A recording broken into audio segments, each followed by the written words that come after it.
আরে আরে বাঁচাও, মরে গেলাম, বাঁচাও। আরে বাপ, এই মুরগি তো মানুষদের পোড়াই মারতাছে।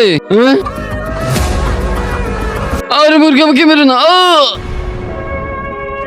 আমি মুরগি কোনোদিন খাবো না, কোনোদিন না। হ্যাঁ, বুঝতে পারছিস তো, তোরা যে এখন মুরগি এরকম ভুনা করে খাস, ওদেরও এরকম কষ্ট হয়। আর কোনোদিন মুরগি খাবি না, ঠিক আছে? আর খাবো না। আমি এই মেশিন দিয়ে সবার মুরগি খাওয়া ছুটাই দিব। ভাই, কি জন্য ডাকলি? আরে আজ আমার বার্থডে।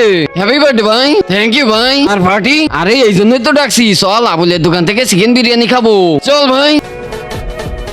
দাঁড়াও, তোরা মুরগি খেতে যাচ্ছিস না? হয়, তোরা মুরগি খাওয়ার আগে তোদেরকে একটা জিনিস দেখাবো আমি। কি? মরে গেলাম, কেউ বাঁচাও। আরে না, আরে না, ছেড়ে দাও। ভাই, আমরা মুরগি কোনোদিন খাবো না। হ্যাঁ ভাই, চল গাড়িতে বয়। ভাই, আমরা কোথায় যাচ্ছি? কিন্তু তার আগে যে ভিডিওতে লাইক দিয়ে চ্যানেলটা সাবস্ক্রাইব করে দিবে, তার মা বাবা যেন অনেকদিন বেঁচে থাকে। যে কমেন্ট করবে আই লাভ ইউ মা বাবা, তার জন্য মনের আশা পূরণ হয়ে যায়, আমিন। আবুলির দোকানে আমরা তো মুরগি খাবো না, না? হ্যাঁ, আমরা সাথে চিকেন পাকোড়া খাবো। আরে শালা, ওটাও তো মুরগির হয়, তোরা যাস না। এই মেশিনটা আমার কাজই দিল না।